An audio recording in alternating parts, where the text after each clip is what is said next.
Selamat Paskah. Sebelum saya menyampaikan khotbah Paskah, mari kita berdoa lebih dahulu. Tuhan Yesus Kristus yang bangkit dari antara orang mati, pakailah hamba-Mu untuk memberitakan berita Paskah. Roh Kudus menyucikan, mengurapi, melengkapi dan memakai hamba-Mu ini. Nama-Mu dipermuliakan. Kami berdoa di dalam nama Tuhan Yesus Sang Mesias, Juru Selamat yang dijanjikan bagi segala bangsa. Amin. Saudara yang dikasihi Tuhan, hari ini kita memperingati kebangkitan Tuhan Yesus Kristus dari antara orang mati. Ini satu peristiwa yang luar biasa penting dan sangat menentukan bagi umat manusia. Kenapa bagi umat manusia semua? Bukan hanya bagi umat Kristen. Karena kebangkitan Tuhan Yesus dari antara orang mati itulah yang akan memastikan nanti ada pengadilan akhir bagi umat manusia. Jadi bukan hanya katanya-katanya, tapi ini ada satu peristiwa penting, yaitu Tuhan Yesus Kristus akan bangkit dari antara orang mati, dan dialah yang akan menghakimi umat manusia dengan keadilan. Saya membacakan sebagian dari firman Tuhan, baru sesudah itu saya akan menyampaikan khotbah Paskah. Saya bacakan dari Matius 28 ayat, saya bacakan beberapa ayat. Setelah hari Sabat lewat, menjelang menyongsongnya, menyingsitinya fajar pagi hari pertama minggu itu, pergilah Maria Magdalena dan Maria yang lain menengok kubur itu. Maka terjadilah gempa bumi yang hebat, sebab seorang malaikat Tuhan turun dari langit dan datang ke batu itu dan menggulingkan, lalu duduk di atasnya. Wajahnya bagaikan kilat dan pakaiannya putih bagaikan salju. Dan penjaga-penjaga itu gentar ketakutan dan menjadi seperti orang mati. Tetapi malaikat itu berkata kepada perempuan-perempuan itu, "Janganlah kamu takut, Bapak, aku tahu kamu mencari Yesus yang disalibkan itu. Ia tidak ada di sini, sebab ia telah bangkit, sama seperti yang telah dikatakannya. Mari, lihatlah tempat dia berbaring."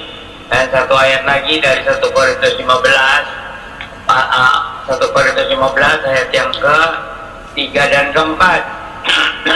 1 Korintus 15 ayat 3 dan 4, demikian bunyinya, "Sebab yang sangat penting telah aku sampaikan kepadamu, yaitu apa yang telah kuterima sendiri, ialah bahwa Kristus telah mati karena dosa-dosa kita, sesuai dengan kitab suci, bahwa ia telah dikuburkan, dan bahwa ia telah dibangkitkan pada hari yang ketiga, sesuai dengan kitab suci. Yang berbahagia ialah mereka yang membaca firman Allah, merenungkannya dan mengaplikasikannya dalam kehidupan sehari-hari."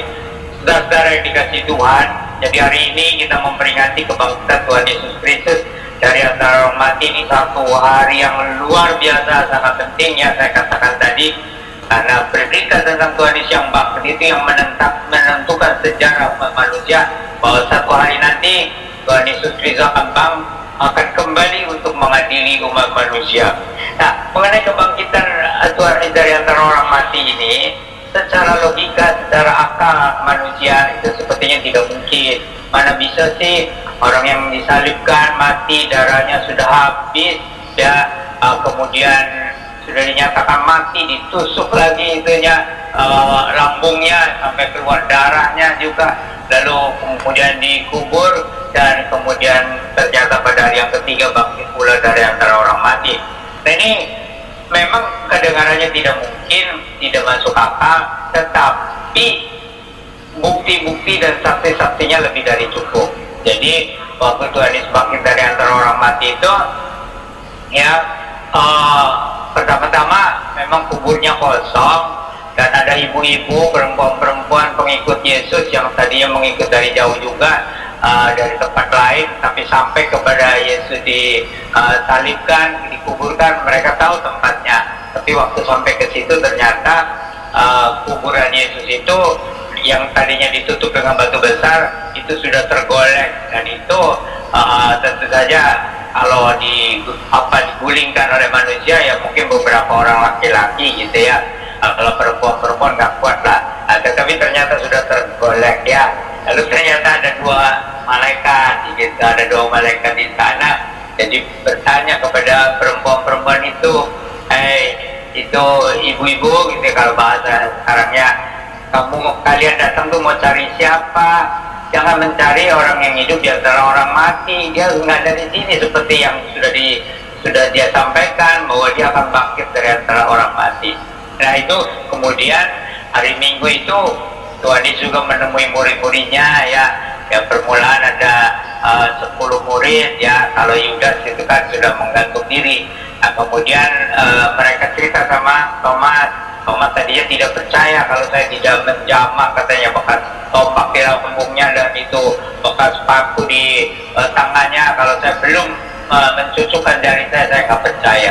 Lalu minggu kemudian, minggu depannya itu ya pas mereka kumpul, Thomas juga ada sama Tuhan Yesus langsung ya hadir di sana, langsung ngomong juga Thomas juga, kamu ulurkan tangan kamu, ya, cocokkan jarimu ke ke tangan saya, dan juga coba kamu raba, katanya bekas tombak di lambung saya. Lalu cara Thomas sujud di kaki Yesus, ya Tuhanku, ya Allahku.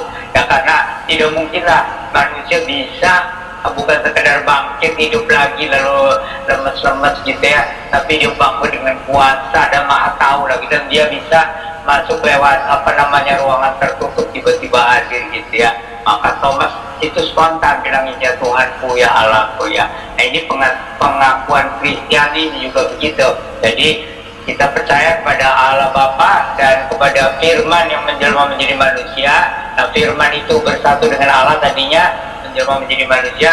Dia juga dipanggilnya ya Tuhan, ya Allah ya.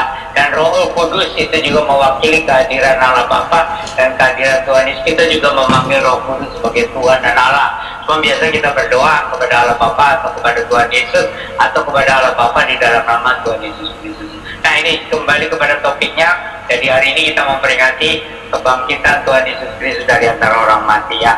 Wah ini suatu peristiwa yang luar biasa ya, karena Tuhan Yesus itu mengalahkan kuasa maut, mengalahkan kuasa kematian, mengalahkan kuasa dosa. Kenapa ada tambah mengalahkan kuasa dosa? Karena kalau tidak mengalahkan kuasa dosa, ya dia tidak bangkit dari antara orang mati. Nah, dia jadi hari Jumat sebelumnya itu kan Tuhan Yesus disalibkan itu betul-betul untuk menebus dosa umat manusia. Nah, jadi ini kebangkitan Tuhan Yesus dari antara orang mati ini yang paling penting itu pertama-tama itu sebagai penggenapan nubuatan dalam penyelaman. Jadi di dalam perjanjian lama itu ada beberapa ayat ya, sebenarnya cukup banyak ayatnya, bahwa itu Tuhan Allah sendiri yang akan datang ke dunia gitu ya. Dan bagaimana Tuhan Allah datang ke dalam dunia? Ya tentunya dengan menjelma menjadi manusia, yaitu Tuhan Yesus itu ya. Dan kalau dia adalah Tuhan, bagaimana dia bisa mati gitu kan?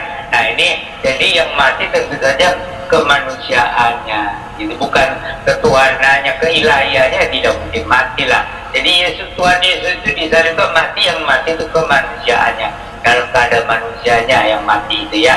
Kalau keadaan ilahinya ya dia tidak bisa mati lah, namanya juga Tuhan, penjelmaan firman Allah yang kekal itu. Nah kemudian juga selain itu, jadi di perjanjian lama itu ada ayat-ayatnya ya. Apakah itu dari Mazmur 16, mengapa tidak akan membiarkan orang kudusmu itu akan binasa, akan rusak di dalam kubur, maksudnya ya. Ada lagi ayat-ayat yang lain juga. Ayub juga pernah berseru, aku yakin penebusku itu hidup, katanya ya.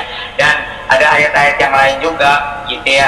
Jadi itu ada nubuatan di dalam perjanjian lama bahwa nanti Mesias kalau datang ke dalam dunia menjadi manusia, dia bukan hanya mati, tapi dia juga akan bangkit hidup untuk selama-lamanya ya.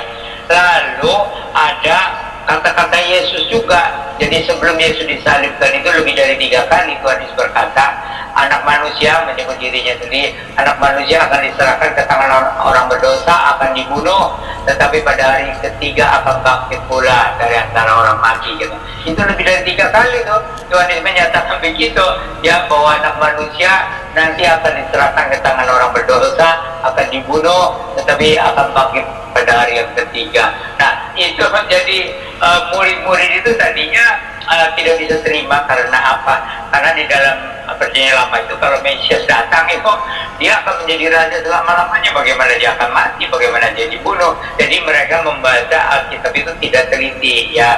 Para murid, bukan hanya para murid, para ahli Taurat juga ya, itu ahli-ahli agama perjanjian lama doa orang Yahudi itu ya, mereka membaca Alkitab tidak teliti ya, bahwa kalau Mesias datang ke dunia itu bahwa pertama-tama dia harus menebus dosa. Itu seperti di Yesaya 53, dia harus mati menebus dosa, tapi dia akan bangkit gitu kan. Tetapi ini baik murid-murid maupun orang-orang Yahudi itu masih itu seperti di luar pemikiran manusia, pemikiran akal manusia. Dulu memang di perjalanan ada orang-orang yang dibangkitkan ya, misalnya Nabi Elisa membangkitkan orang mati ya, terus ada ya Nabi Elisa lah yang membangkitkan orang mati gitu ya. Tetapi sekarang siapa mau membangkitkan siapa? Itu di perjanjian baru Tuhan Yesus pernah membangkitkan orang mati ya. Ada Lazarus yang sudah 4 hari dikubur, dipanggil namanya, Lazarus, aku keluar. Orang mati itu lalu bangkit ya. Terus Tuhan Yesus bilang kepada orang-orang itu batu kuburan yang menutupnya kamu buka. Terus Lazarusnya keluar, dia menakutkan juga ya, mungkin masih pakai seperti kain kapan gitu ya. Nah, jadi Tuhan Yesus pernah membangkitkan orang mati. Tapi kalau Tuhan Yesusnya sendiri mati, ya seperti tidak berdaya, darahnya juga habis kalau masih ada juga ditombak gitu oleh serdadu-serdadu Romawi ya. Nah, bagaimana? Itu siapa yang bisa membangkitkan Tuhan Yesus dari antara orang mati? Tapi ternyata Tuhan itu bangkit dari antara orang mati. Dia pada hari Minggu itu menemui bukan hanya wanita-wanita, tapi juga murid-muridnya. Permulaan itu 10 muridnya, tetapi murid-murid kemudian ada 2 murid lagi yang mau pergi ke Emmaus katanya, sampai balik lagi mau cerita sama teman-teman yang lain yang murid-muridnya. Nah, jadi kemudian malam waktu kumpul juga Tuhan Yesus hadir lagi, dan kemudian yang diceritakan itu minggu berikutnya Tuhan Yesus ketemu lagi sama murid-muridnya. Jadi dari selama 40 hari sudah Tuhan Yesus bangkit dari antara orang mati.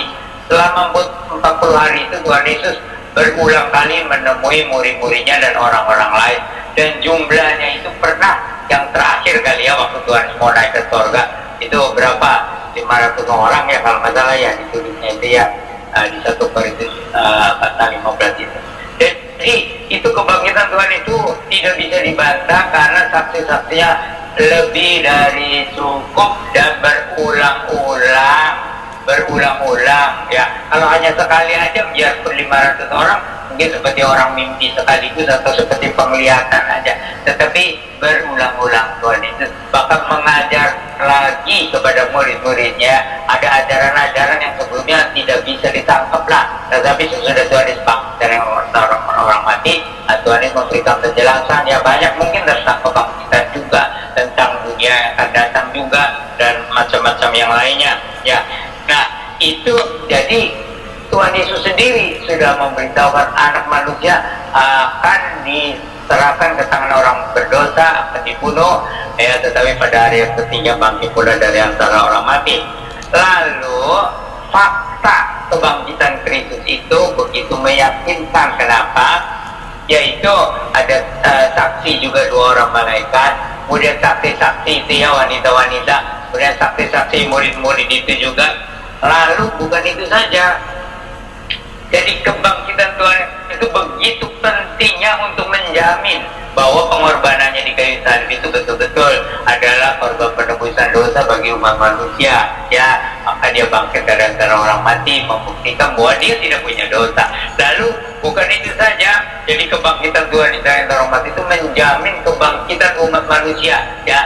Kalau yang percaya kepada Tuhan Yesus itu mendapat hidup yang kekal, mendapatkan tubuh baru, tubuh kebangkitan ya. Kalau tidak percaya Tuhan Yesus akan dibangkitkan yang nanti dihukum gitu. Tapi bahwa kebangkitan orang mati itu tidak lagi menjadi satu kepercayaan kosong.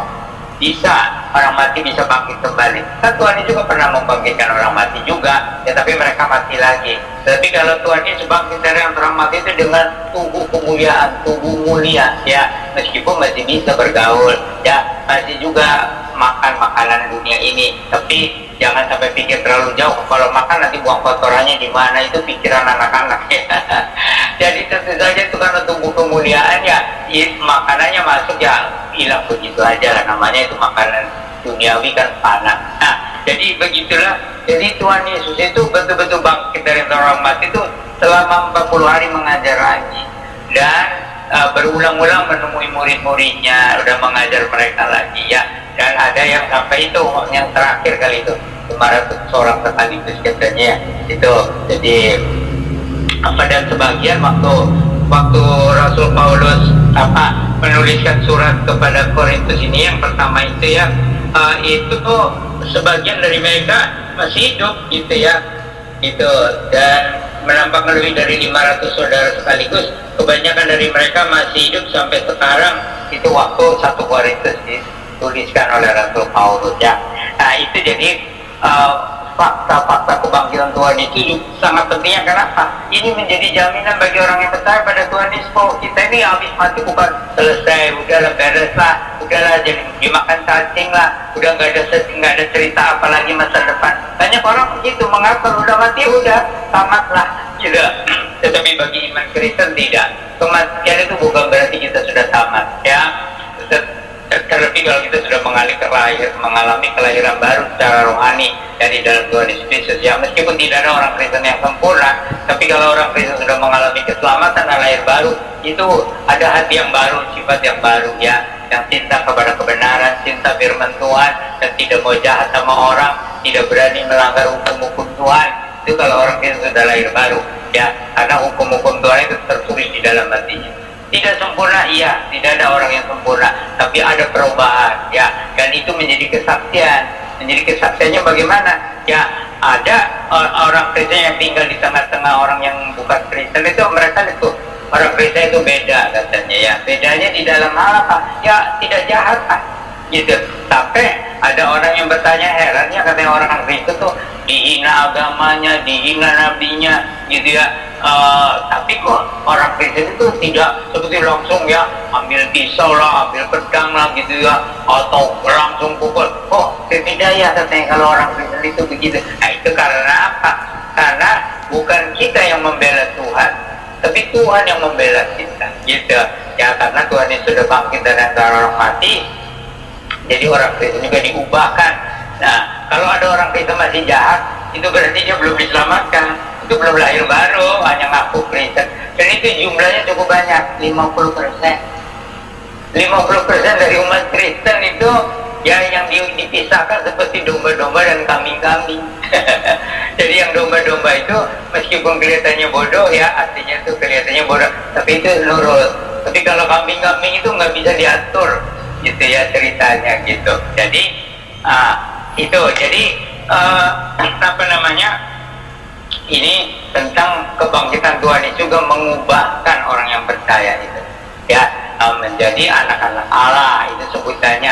Menjadi anak-anak Allah itu istilahnya, tapi itu karena ada hidup baru, ada sifat-sifat baru, mencintai Tuhan, mencintai kesucian, mencintai kebenaran, ya tidak berani melanggar hukum-hukum Allah, dan ya ada kasih dari Yesus itu ya, meskipun tidak ada yang sempurna. Nah itulah kebangkitan Tuhan Yesus Kristus jadi sangat penting. Lalu kebangkitan Tuhan itu menjamin tentang bahwa tempat kita itu bukan di dunia, karena kan Tuhan Yesus pada hari ke-40 kan Tuhan Yesus siang-siang hari naik ke surga gitu, jadi bukannya hilang.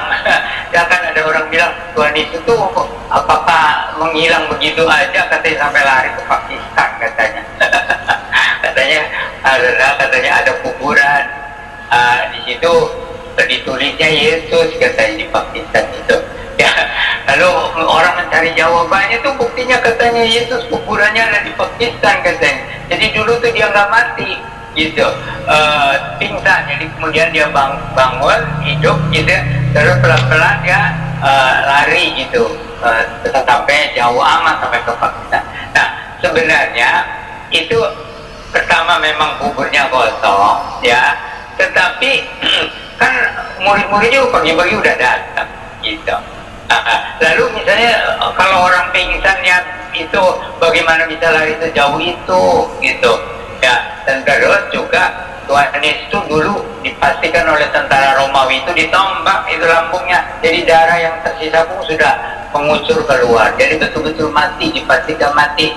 Lalu kalau orang tentara Romawi, saudara Romawi itu tidak yakin bahwa orang yang disalibkan, kan ada 3 tuh, kalau tidak yakin mati itu dipatahkan tuh tangan kakinya, jadi penjahat di kiri kanan Tuhan itu semua kaki tangannya dipatahkan karena mereka tidak yakin, mungkin dipegang-pegang ininya ya, sudah nggak ada, masih ada denyutnya gitu ya, atau dipegang nandinya gitu. Tapi kalau Yesus mereka lihat juga darahnya juga sudah habis gitu, dan pasti dipegang oleh tentara, kan teliti, dipegang nggak ada denyut jantungnya, dipegang nadinya sudah nggak ada ya, sudah betul-betul darahnya udah habis gitu ya. Dan itu pertama Yesus mati, sudah mati, disalibkan itu dan dikuburkan itu.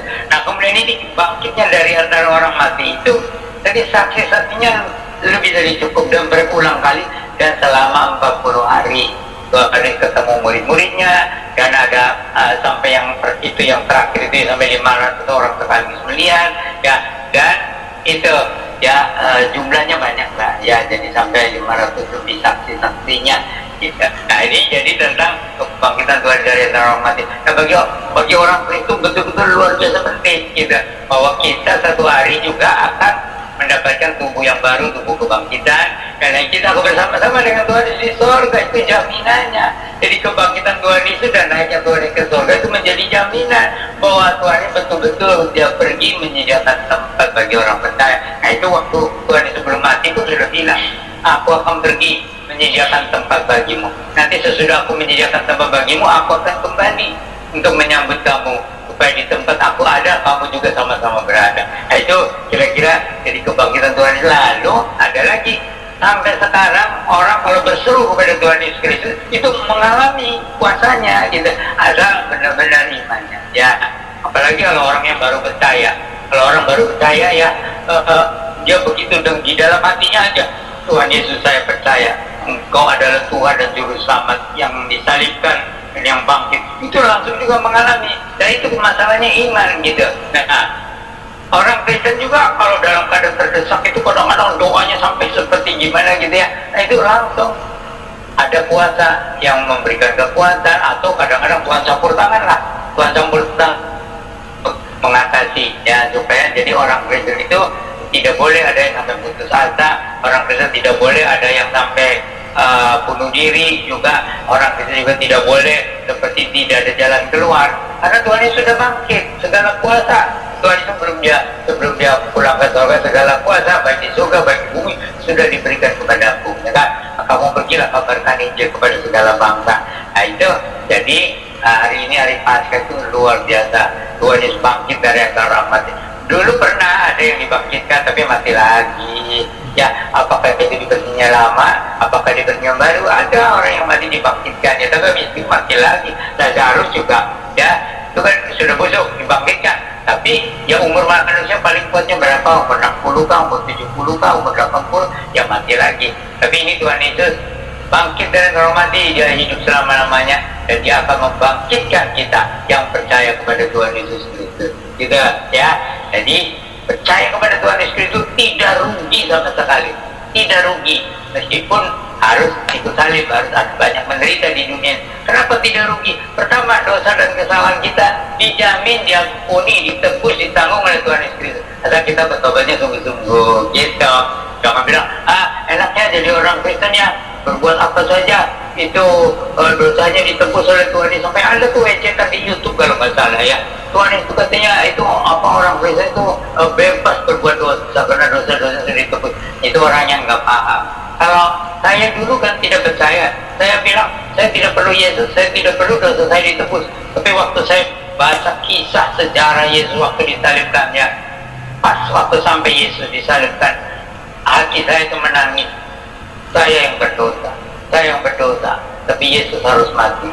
Jadi ada kesadaran gitu, dan Roh Kudus yang menyadarkan dosa-dosa. Nah kalau ada orang yang begitu berarti dia seperti hati nuraninya ya, hati nuraninya itu keras. Ya memang hati manusia itu kalau keras lebih keras dari batu atau lebih keras dari baja. Itu hati manusia itu. Jadi itu kalau orang yang normal aja ya baca itu apakah film Yesus waktu disalib atau baca sejarah Yesus disalibkan, itu hatinya tersentuh, tau gak? Sedia katanya, sedia katanya Yesus sampai menderita begitu ya. Padahal itu belum tentu orang Kristen, tapi kalau yang begitu mungkin satu hari nanti bisa terbuka ya. Tapi kalau manusia normal aja baca atau nonton film Yesus, banyak yang nangis, banyak yang nangis karena penderitaannya begitu ya. Nah oke, tetapi hapuslah air matamu karena Tuhan Yesus tidak mati terus. Pada hari ketiga Tuhan Yesus bangkit kembali dari antara orang mati dan Ia hidup selama-lamanya ya. Nanti hari 40 nanti kita peringati lagi Tuhan Yesus naik ke surga menyediakan tempat bagi orang percaya ya. Itulah berita kebangkitan Tuhan itu. Jadi sampai sekarang kalau percaya kuasa Tuhan Yesus tidak berubah gitu. Tidak. Dan bagi orang yang bertobat sekarang berseru pada Tuhan Yesus akan diubahkan ya. Nah, cuma jadi kita tahu tidak semua orang Kristen itu orang yang beriman sungguh-sungguh. 50% itu hanya beragama Kristen. Jadi mereka mungkin ada yang jadi pendeta tapi masih jahat. Ya, dari 12 pendeta kan satunya Yudas gitu. Dan dari antara orang Kristen itu hanya 50% yang sungguh-sungguh beriman dan lahir baru ya. Jadi 50%-nya lahir baru, ya itulah anak-anak Allah yang pasti masih ke surga, pasti masuk ke surga meskipun tidak sempurna. Tapi ada kelahiran baru ya. Tapi orang yang tidak lahir baru, biarpun dia jadi pendeta atau jadi penatua atau jadi aktivis atau jadi pekabar Injil misalnya ya, atau jadi misionaris aja. Ya, misionaris katanya kemudian jadi pindah agama, itu berarti dia tidak mengalami lahir baru. Itu hanya agama fanatik mungkin agama Kristen gitu ya. Katanya ini juru selamat satu-satunya. Tapi apa artinya kalau tidak mengalami keselamatan dan lahir baru gitu. Jadi yang namanya orang Kristen sejati, meskipun tidak ada yang sempurna, itu harus mengalami keselamatan lahir baru ya, diubahkan atau menjadi anak-anak Allah ya, cinta pada firman Tuhan dan tidak mau jahat sama orang lain ya. Nah itu bisa jadi misionaris, bisa jadi pendeta, bisa jadi umat Kristen biasa, tapi dia jadi saksi hidup baru itu. Makanya Tuhan Yesus bilang kamu adalah garam dunia, kamu adalah terang dunia gitu.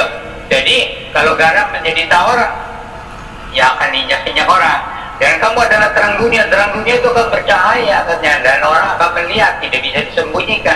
Nah itu jadi orang Kristen apakah dia dalam profesi biasa ya, profesi jemaat biasa, pekerjaan biasa gitu ya, atau pekerjaan sederhana, yang penting kalau sudah keselamatan lahir baru, dia adalah anak-anak Allah, nanti satu hari akan naik ke surga, diangkat ke surga, diterima di dalam surga ya. Jadi tidak harus jadi pendeta, jadi penginjil, jadi penatua, jadi aktivis. Kan tadi bilang pendeta aja dari 12 itu satunya Yudas kan? Jadi itu kedudukan tidak menjamin. Tapi kelahiran baru itu harus nyata. Jadi kalau orang Kristen masih jahat itu udah dah itu pasti dia calon neraka. Apalagi kalau pendeta jahat ya. Kalau pendeta jahat itu benar-benar itu hukumannya bisa double, triple. Ya enggak. Habis kan kalau jadi pendeta kan tiap hari mestinya baca Alkitab, mengkhotbahkan juga firman Tuhan. Masih jahat gitu. Tapi ada gitu kan. Jadi makanya dicontohkan dari 12 murid Yesus satunya Yudas begitu ya. Dan itu diumpamakan gereja pada akhir zaman itu yang 50% itu domba-domba, 50% itu kambing-kambing gitu kan.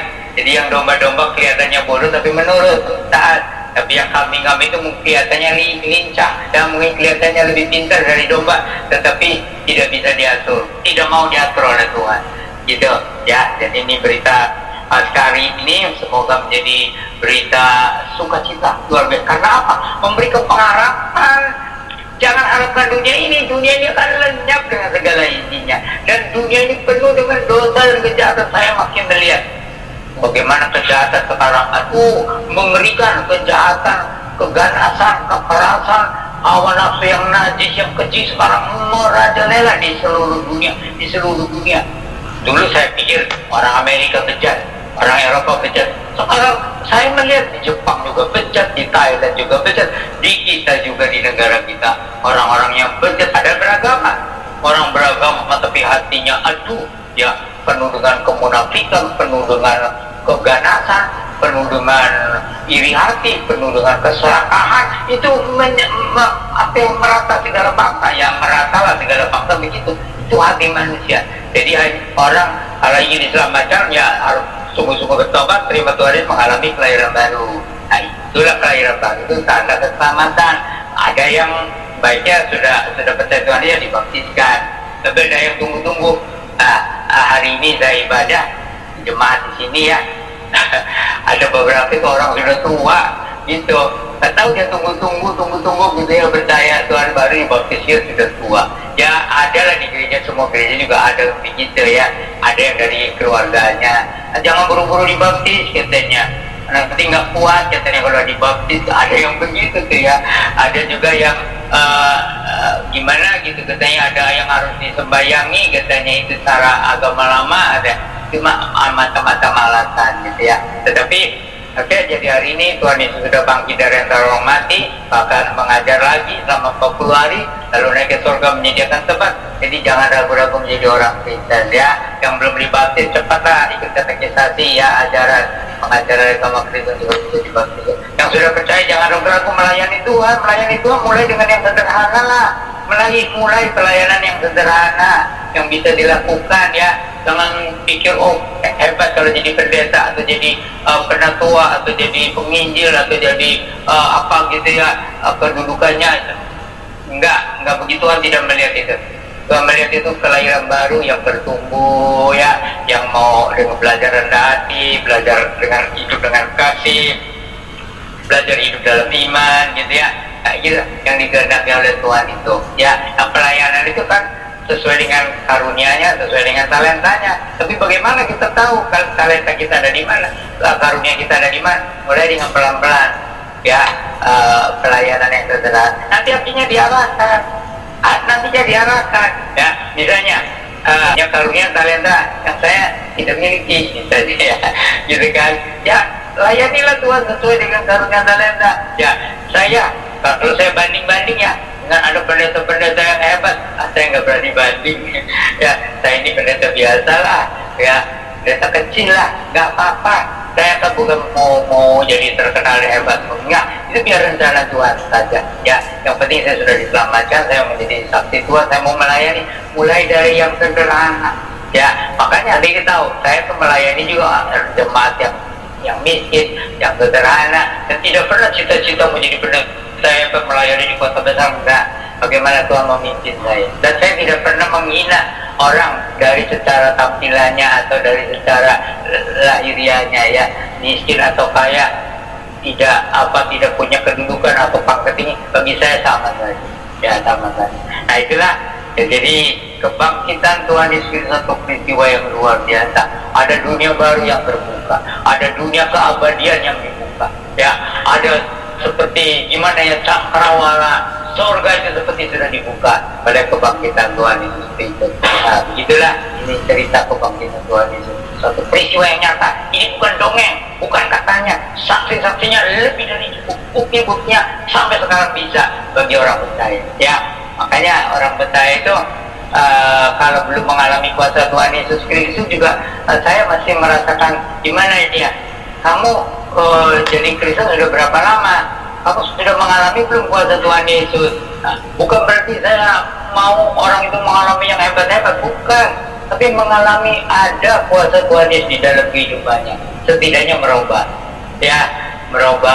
sifat-sifatnya itu. Ya, itulah ya berita kebangkitan Tuhan Yesus yang saya bisa sampaikan pada malam ini. Tuhan Yesus memberkati semuanya.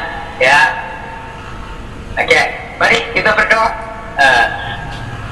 Tuhan Yesus Kristus yang bangkit dari antara orang mati, terpujilah namamu, kau luar biasa, mengalahkan kematian, mengalahkan kuasa dosa. Kau bangkit dari antara orang mati dan hidup kekal selama-lamanya. Tuhan Yesus Kristus, kiranya kau terus menguatkan iman anak-anakmu, hamba-hambamu, berikan kuasa Roh Kudus dan yang mendengarkan Injil juga kau gerakkan mereka untuk percaya sungguh-sungguh, bertobat sungguh-sungguh, menerima Engkau sebagai Tuhan dan Juru Selamat, mengalami kelahiran baru, mengalami keselamatan, supaya namamu dipermuliakan, supaya genap rencanamu. Jiwa-jiwa yang diselamatkan dari antara segala bangsa, segala suku, segala bahasa, segala kaum di muka bumi ini menjadi satu kesaksian bagi Injil keselamatan di dalam Tuhan Yesus Kristus. Kami panjatkan doa ini dalam nama Tuhan Yesus Sang Mesias, Juru Selamat yang dijanjikan bagi segala bangsa. Amin.